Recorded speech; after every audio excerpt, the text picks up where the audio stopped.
Olá, você que nos assiste aqui através desse canal. Para nós é uma alegria muito grande a sua companhia, e o desejo do nosso coração é que a paz do eterno Senhor Jesus esteja habitando no seu lar, com a sua família e principalmente reinando aí no seu coração. Pessoal, nós estamos em uma série de vídeos relacionada aos profetas menores do Antigo Testamento. Você que é leitor e que gosta de estudar a palavra de Deus, nós estamos ministrando sobre os profetas menores. Já ministramos sobre o profeta Oséias, depois ministramos sobre o profeta Joel e vamos estar ministrando sobre o profeta Amós, que é o terceiro livro da série Os Profetas Menores. Fique conosco que você vai gostar desse conteúdo, eu tenho certeza. Você que não é inscrito no canal, se inscreva, dê aquele likezão poderoso para fortalecer o canal, compartilhe aí com seus amigos, e eu tenho certeza que esse vídeo vai ser bênção de Deus para a sua vida. E nas palavras do reverendo Hernandes Dias Lopes, o livro de Amós é um brado altossonante à igreja contemporânea e é um forte clamor à justiça social que deveria ser estudada nas casas de leis, pelos governantes, nos tribunais e sobretudo na igreja. De fato, a mensagem do livro de Amós é um grito de conserto, um chamado ao arrependimento e um juízo que evidencia o caráter de Deus, o qual não é corruptível, não aceita imoralidade, não é conivente com o pecado, mas é justo. E partindo da premissa de que o livro de Amós nos provoca um verdadeiro confrontamento, é necessário extrair do texto o seu sentido e aprender como ainda hoje nos impacta e como ainda é atual, assim como na época em que foi escrito. As características do livro. É comum, ao analisar a Bíblia, verificarmos que os nomes carregam sobre si não somente o modo de identificar alguém, mas são a revelação de um mistério, um chamado ou uma característica. E com Amós não é diferente, pois o seu nome significa carregador de fardo, e de fato, ele carregou um grande peso ao ser encarregado de transmitir a mensagem do juízo de Deus contra Israel em um chamado à justiça e à retidão. E conforme afirmado por ele mesmo, Amós não exercia o ofício de profeta, mas era um boiadeiro, cuidador de gado. E Amós também era cultivador de sicômoros. No entanto, o Senhor o escolheu para exercer a dura tarefa de transmitir as palavras que lhe vieram em sonhos. Amós 1:1. Foi um chamado que ele não esperava, mas que exerceu em obediência. Judá e Israel passavam por um período de prosperidade com seus inimigos enfraquecidos, porém vivenciando uma grande desigualdade social. Seus líderes não temiam o juízo de Deus por confiar que, por ser povo escolhido, teriam um livramento. A ganância dos mais ricos fez com que muitos se afundassem na miséria. A idolatria era comum e a hipocrisia religiosa estava presente de várias formas. E é evidente, portanto, que aparentemente estavam bem, mas internamente a realidade era outra. E diante de todas as características apresentadas, seja da pessoa de Amós, que não se considerava um profeta profissional, pela imoralidade praticada à época ou pelo teor da mensagem anunciada ao povo, que infelizmente não quis ouvir o que o Senhor estava bradando, chegando ao ponto de que Amazias, sacerdote de Betel, intentava contra Amós, exigindo o fim das profecias naquele local. Amós 7, do versículo 12 ao versículo 13. A mensagem. As profecias de Amós foram destinadas às nações vizinhas de Israel, inclusive Judá, e à própria nação de Israel, onde cada juízo o Senhor apontou uma causa ou a atitude condenada e as consequências dessas atitudes. Está claro que o Senhor Deus é justo. Fica evidente no decorrer das suas palavras o seu caráter incorruptível e que não aceita a imoralidade, que ama cuidar e que dá oportunidade de arrependimento, mas que não compactua com o pecado. E é importante observarmos o que está escrito em Amós capítulo 3, versículos 1 e versículo 2. Ouça a palavra que o Senhor fala contra vocês, filhos de Israel, contra toda a família que ele tirou da terra do Egito. Ele diz: de todas as famílias da terra, somente vocês eu escolhi, portanto, eu os punirei por todas as suas iniquidades.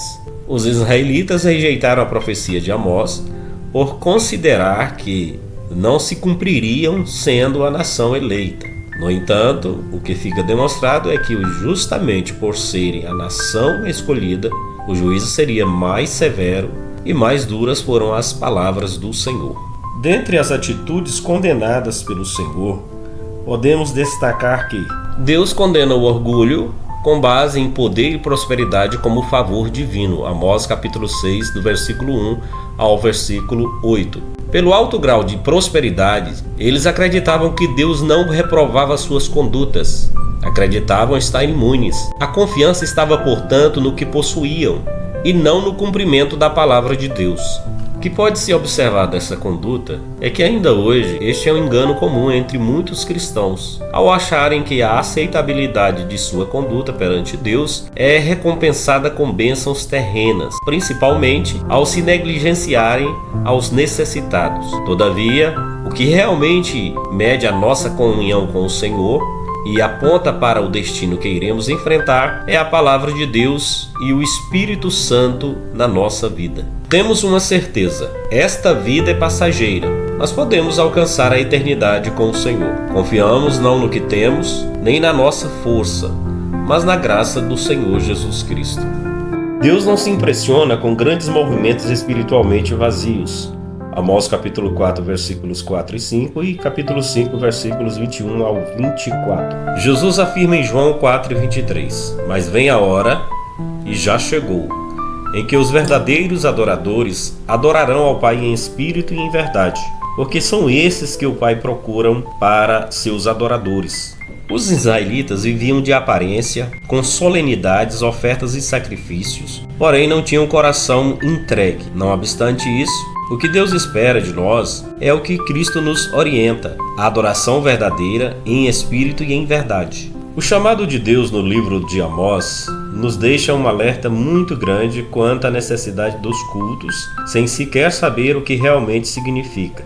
É necessário entrega e arrependimento, vida com Deus e busca verdadeira e um desejo único de adorar verdadeiramente e piedosamente. Mas o que te motiva a adorar a Deus? Como está sendo a sua adoração? Deus não será complacente com lideranças religiosas que rejeitam a verdadeira palavra. Amós capítulo 7, versículo 10 ao versículo 17. E Amazias, sacerdote de Betel, homem que deveria primar pela verdadeira adoração, que representava a liderança e a hierarquia, rejeitou veementemente profecia contra Israel. Em seu confronto com Amós, Amazias o chama de vidente e tenta proibi-lo de profetizar. No entanto, tão certo como o sol irá nascer e a certeza de que verdadeiramente a palavra de Deus sempre prevalecerá, por conta da sua transgressão, veio um duro juízo sobre Amazias. A responsabilidade daquele a quem Deus confia um ministério é maior e, portanto, este chamado deve ser desenvolvido com responsabilidade e compromisso. A palavra de Deus deve ser o guia e a verdade do Senhor deve estar em nossos corações e precisamos cumprir aquilo que o Senhor nos ordena. O fato é que aquele que distorce a palavra do Senhor para seus próprios interesses e não é fiel àquilo que o Senhor lhe confia, deverá prestar contas perante Deus. Guerra espiritual. Em Tito capítulo 2, versículo 12, a palavra de Deus, ao abordar sobre a graça, traz-nos que ela nos educa para que, regenerados à impiedade e às paixões mundanas, vivamos neste mundo de forma sensata, justa e piedosa. Esta passagem é uma verdade maravilhosa ao demonstrar que Deus nos proporciona todos os meios necessários para a salvação, inclusive educando-nos para que possamos viver para Ele.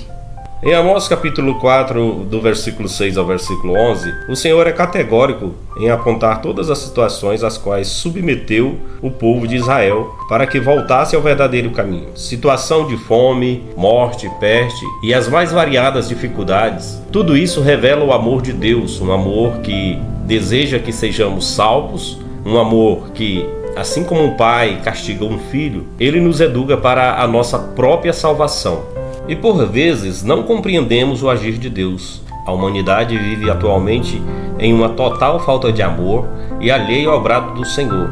Deus tem rugido, tem deixado evidência, tem educado, mas não porque Deus deseja o mal. Assim como foi com Israel, o Senhor tem dado inúmeras chances para que nós voltemos para Ele. E em Amós capítulo 5, versículo 14, Deus deixa bem claro: busque o bem e não o mal, para que vocês vivam. A nossa esperança está no fato de que, assim como no final do livro de Amós, o Senhor prometeu uma restauração que se cumpre em Jesus Cristo, hoje temos uma esperança de vida eterna. Precisamos ouvir o brado do Senhor antes que seja tarde demais. Encerre essa ministração com um pensamento. Fala-se muito do amor de Deus, mas pouco da sua justiça. Por isso, muitos têm uma visão muito baixa de Deus e estão cegos para os seus pecados.